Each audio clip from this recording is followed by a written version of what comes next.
should you summon for TEQ Pan?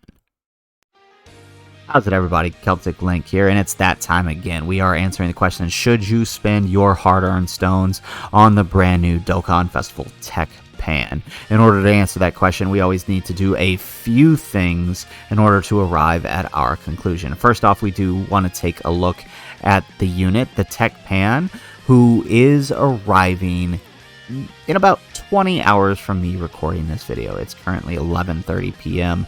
in Hawaii Standard Time. The banners will be releasing 8:30 p.m. tomorrow evening for me. So that's about 11:30 p.m. on Pacific Standard Time. So you guys can adjust your clocks from there for whatever it is in your time zone. You guys can hit me up in the comments. Let me know. Do you want me to do a quick guide on when they're releasing for different time zones? I usually do those for big celebrations, but if you want me to do it for a banner like this, I could probably squeeze one out tomorrow. Let me know in the comments down below. Alright, so that's when it's releasing. Let's go ahead, let's take a look at the pan, because this is our first deciding factor. How good is the unit on its own? Because sometimes the unit carries the banner, right? I can think of a few units like that. So, she is a Bond of Friendship or Dragon Ball Seekers category key 3 and HP attack and defense 1 70%. She's an additional HP attack and defense 30% for GT Heroes category. So, this is a pretty good category. It covers a lot of different units. It also covers most of the GT Heroes that weren't covered by the Super Saiyan 4. So, definitely a plus. Her super attack, regular super attack, she's raising attack infinitely and causing immense damage with a medium chance of stunning, right? So if no super attack, or if no unit super attack, she's very, very basic, just simple raise, 50% chance, or I'm sorry, 30% chance of stunning. However, if you manage to proc the unit super with the Trunks or with the Giru, you are greatly raising attack infinitely, and you have a high chance of stunning. So a 50% chance, and this is with a GT Trunks or a Giru attacking in the same turn. Now, if you manage to get it with the GT Goku, which can be any GT Goku, her unit super attack is greatly raising attack and a great chance, so 70% chance of stunning. So very good if you manage to proc the GT Goku one, which can be done pretty easy. There's the new free-to-play one that's getting an easy A. There's also the STR one, and obviously the Dokkan Festival Super Saiyan Fizz one. So very, very easy to activate the Goku one. Her passive is attack and defense 150%. She's got an additional attack and defense 50% when attacking. She reduces damage received by 50% before attacking, and key 2 plus an additional attack 50% as the first attacker in the turn. She gets an additional attack and defense 20% up to 100% with each attack performed. She launches an additional attack that has a high chance of becoming a super attack when there is a GT Heroes category ally whose name includes Goku, Trunks, or Giru attacking in the same turn. So she's pretty powerful. She's infinitely raising attack, and she's getting only more powerful every time she attacks thanks to her passive. She can be a decent slot 1 tank as long as the super attack isn't following her own super attack from the enemy, right? But if it's just normal, she'll be pretty fine in most cases in the slot 1, especially with that 50% before attacking. With her active skill, she is greatly raising attack temporarily. She causes ultimate damage and has a 59% chance of all attacks becoming critical hits. So not bad, pretty powerful. I've seen images of the active skill hitting some pretty crazy numbers. Like we're talking STR LR cooler numbers, right? It can be activated after performing 5 or more attacks in battle when there is a GT Heroes category whose ally name includes Goku attacking the same turn. So this can be any Goku, right? As long as he's on GT Heroes. So this could be the Super Saiyan 4 Goku. This could be the Super Saiyan 4 duo, Goku and Vegeta, as long as it has Goku in the name, not specifically a Goku GT. So, all in all, she's an insanely powerful unit. Unfortunately, as a unit, she's hard replaced by the upcoming Dokkan Festival Kid Goku. For those of you who aren't aware, I'll actually come ahead and pull him up over here. We'll have to go back to the main page. Upcoming cards on JP. Where is it at? This Kid Goku basically hard replaces the Pan. They're both very good, but if you were to summon for someone that does a lot of the same things Pan does, this Kid Goku from Path to Power is a better Pan, essentially. So, honestly, I would say the unit itself maybe doesn't carry the banner in this instance. So that's already one check down, right? Moving on, the next thing we always want to look at is who's on the banner, right? We have the Int, Trunks, and Giru, who are actually pretty good. And as long as you get their 7 key spheres, they're a pretty decent support unit. And since they themselves are changing orbs, and if you're running either the GT Goku or the GT Vegeta on Pan's team, actually, I think just the GT Goku. I don't think Vegeta can be run on her team. But the Goku, who changes Rainbow Orbs, it's super easy to get his 7 key spheres. So, plus there, on the banner, this was the banner on JP, we can safely assume that the GT Goku, the GT Vegeta, and the Gogeta are here to stay. I don't think there will be any changes to those 3 since it's sort of a GT-themed banner. Where we might see some changes, though, are with the Trunks and with the Ginyu.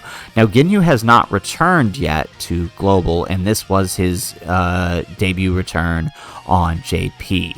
Trunks has returned once on Global, but it wasn't on the same returning banner he returned on JP. He returned for us on Raditz. That was a swap they made for us. Now, I could honestly say that if they keep things the same, it couldn't hurt to do a few summons, especially if they manage to throw us some discounts because of Ginyu being on the banner. I would say Ginyu carries this banner more than Pan does. Not that Pan's not good, but Ginyu is one that I can see maybe not showing up too often, right? So if he's on the banner, it could be worth throwing a couple stones at, maybe 1 or 2 multis and dip, or do the discounts if they have discounts. However, I do foresee some changes. If they decide to do a change, the most likely change is bringing the TEQ androids back. They've only returned a few times, so I do think they will swap most likely Trunks off the banner, since Trunks was just on the last banner. They might swap the androids in for Trunks. They could really screw us over and swap them in for Ginyu. Now, if they end up doing that, it definitely throws a wrench in my recommendation for the banner, because really the best recommendation I can give is only if Ginyu is on the banner. If he's not on the banner, I would say this banner is a hard pass, especially knowing that Tanabata is coming up here real soon, along with Heroes and that new Path to Power Goku. So, all in all, we're 2 for 2 on the banner. Not such a good idea to summon for the unit, not such a good idea to summon for the banner. Now we take a look at one last thing, which is whether or not you have the stones. I know most people probably spent most of their stones trying to get the units on the worldwide celebration, myself included. So as always, I'm going to give my tiered recommendation for the third option, which is basically look at your stone count. If you're anything below 500, you shouldn't be touching this banner. That's plain and simple.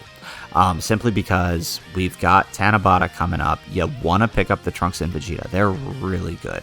And then immediately after that, we're having Dragon Ball Heroes. Now, some of you aren't Dragon Ball Heroes fans, that's fine. But if you're someone who's planning on picking up Dragon Ball Heroes and trying to go for Trunks and Vegeta, definitely should be saving your stones. If you're anywhere between the 500 and 800 range, if there's discounts, I would say it wouldn't hurt to do the discounts. If no discounts, then pass. That's my recommendation. If you're a 800 to 1,000, same thing, right? Discounts or pass is pretty much where I'm at. 1,000 or greater, I would say it couldn't hurt to do a couple multis beyond the discounts if there are discounts. If there aren't discounts, then I would say do no more than 200 stones. See what you can get. Otherwise, I would say leave the banner alone. That's my general recommendation. Is kind of I don't like to tell people to pass, especially, right? Like, if you're someone who likes Pan, if you're someone who likes GT and you want to go for it, go for it. But my personal recommendation is she's kind of been hard replaced already by the Path to Power Goku. So it's hard for me to give the, yeah, go ahead, do it recommendation, you know? So, moving on. I do want to make one last recommendation for those of you who are low to play or pay to play. Now, we do have, from the data download, Dokkan Festival tickets for this, and this does line up. We know these are for this banner because last year the Kid Gohan also had Dokkan Festival tickets, and they were the 20 tickets with the guaranteed featured.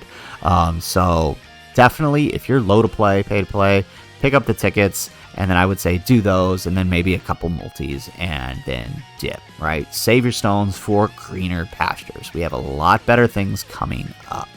So, anyways, guys, that's my recommendation. Once again, for the unit, I don't think she carries the banner, so I wouldn't recommend summoning for the unit.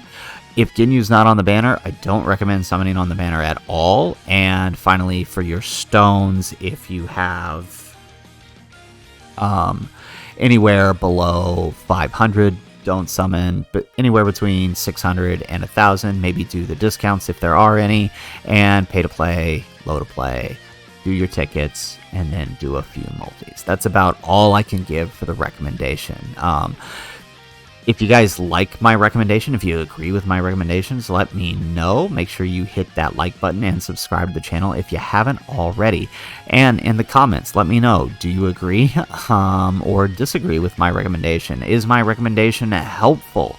And if you do plan on summoning, let me know how much you plan on putting into this banner if you do plan on summoning for Pan. Otherwise, guys, as always, thanks for watching, and aloha.